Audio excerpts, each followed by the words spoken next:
Yan. May kode ko sila. Yan. Hi, Taz. Hey, Taz. Na pa lang ah. Ano yan? Una sa lahat, syempre, nagpapasalamat ako sa Diyos. Dahil dumating na itong araw na ito, na pinakihintay natin, na magkaisang dibdib. Sa harap ng naging saksi sa ating pag-iibigan, sa tulong at biyaya ng ating Panginoon, at sa pangangaral at gabay ng ating mga mahal sa buhay. Magulang, kaibigan, churchmates, at sa ating mahal na pastor. Kaya tayo ngayon ay nandito na. Dahil nung una, hindi pa naman talaga tayo magkakilala. Tapos oo, nagkikita, nagkakasama, pero walang pansinan at walang paki sa isa't isa. Pero after that banquet night, yan, diyan nabuo yun. Unting-unti nagsimula at nabuo ang istorya ng ating pag-iibigan. Pero hindi rin agad-agad nabuo kung hindi dahil sa udyok ng mga ka-churchmates dahil sa hindi tayo crush ng crush natin. Sino yung mga nag-udyok na yan? Ayun na po yun. Yung mga yan.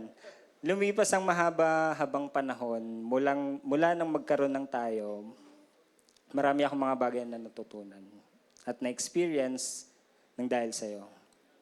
Maghintay at magsakripisyo mula pa nung tumungtong ka sa kolehiyo.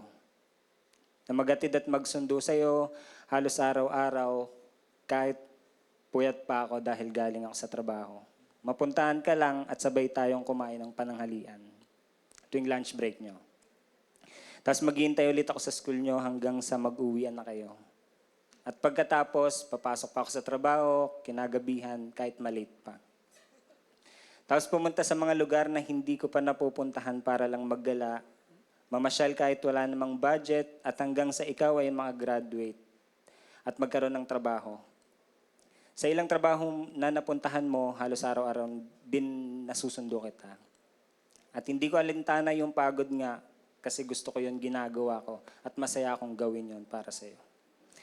Ikaw ang humubog at bumuo ng kumpiyansa ko sa sarili at pagkatao. Marami akong natutunan sa'yo. Diba nga sabi ko, ikaw ang wisdom ko. Lalo kapag nagdadrive. Pag nagdadrive ako, imbis na ako yung gumagamit ng Google Map ikaw ang gumagamit. Ako hindi ako marunong nun. Ikaw hindi ka marunong mag-drive, pero marunong ka mag-Google Map. Diba? Partner. Masaya ako na palagi kitang nakakasama. Tumagal tayo ng humigit 13 taon. Hindi dahil ginusto lang natin. Kundi siguro tayo nga ang kalooban ng Diyos sa isa't isa at sa gabay ng Panginoon. Dagdag pa dyan yung paghihiwalay natin ng ilang beses at magkaroon ng realizations. Hindi siguro tayo kakasal kung wala yung mga realizations na yun. Kaya nasabi ko sa Panginoon na ibigay ka niya sa akin at ikaw na yung gusto kong makasama sa habang buhay. Sabi ko nga dati sa kasabihan pag may nawala, may dumadating. Pero sabi ko, kahit wag na silang dumating, wag ka lang mawala sa akin. Ayan. Taz, mula sa oras na ito, hindi ko pinapangako na magiging perpekto akong asawa. Pero isinusumpa ako sa harap ng Panginoon na ako ay magiging mabuting asawa at ama sa mga magiging anak natin. Marami mang pagsubok ang dumating o palo, magkasama natin itong haharapin. At magpapatuloy tayo sa paglingkod sa Panginoon na dadalo sa mga gawain at pananambahan. At ibabalik ang para sa Panginoon. Nangangako rin ako mula sa oras na ito na mamahalin kita ng lubusan at iintindihin sa mga kahinaan mo, iingatan at aalagaan, dadamayan sa mga kapaguran at kalungkutan mo.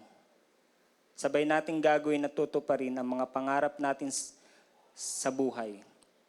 Mahal na mahal kita, Taz. At yan yung palagi kong sasabihin at ipapadama sa iyo. I love you. Huwag kayo mainggit. May asawa na kayo, doon nyo sabihin yan. Pero kinikilig kami nun ah. Sige, bumawi ka, Jayan. Ikaw na.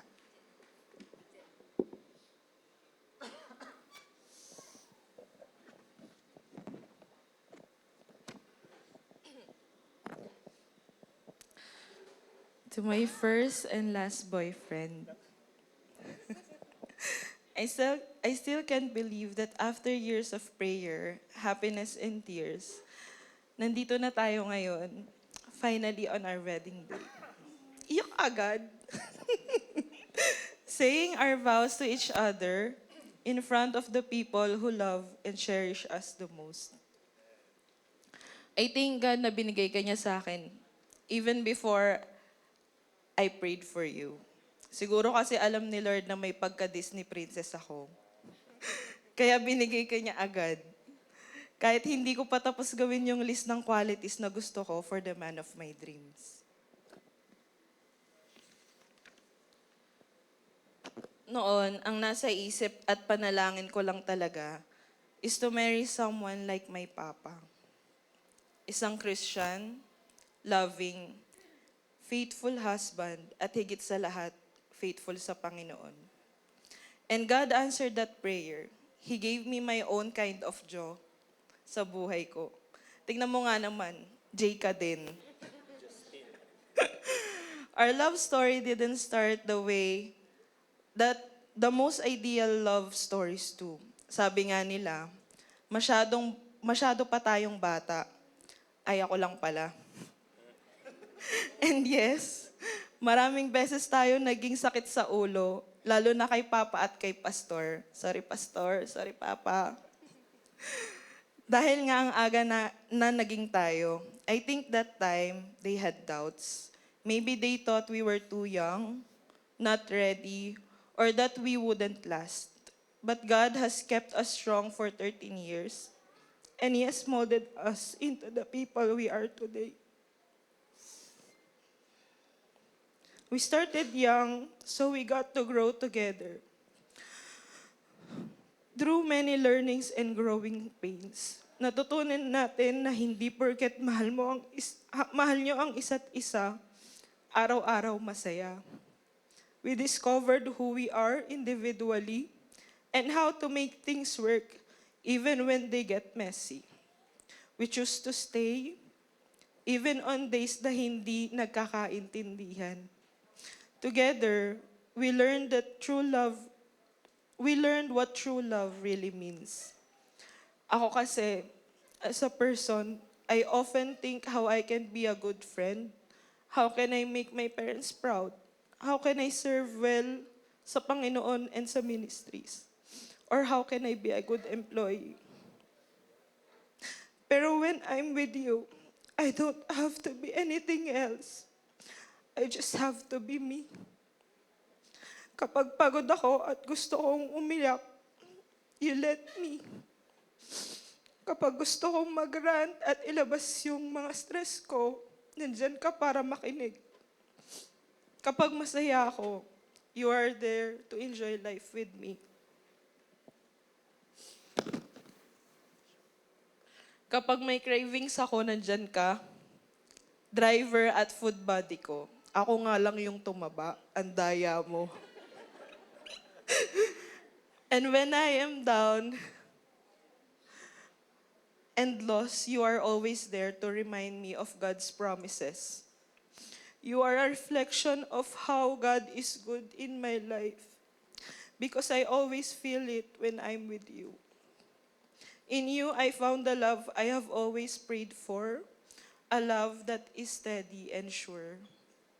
So today, I vow to you, my love. I promise to always support and submit to you and love you the way God commanded me to love you. I promise to be a faithful wife to you and prioritize our marriage above all. I promise to be the best wife I can be and a good mother to our future little Justin and little Jayan. I'm so excited to spend the rest of our lives together and the life that God has prepared for us. Mahal na mahal kita. With all that you are, my love, I love you, Justine. Ano? Okay?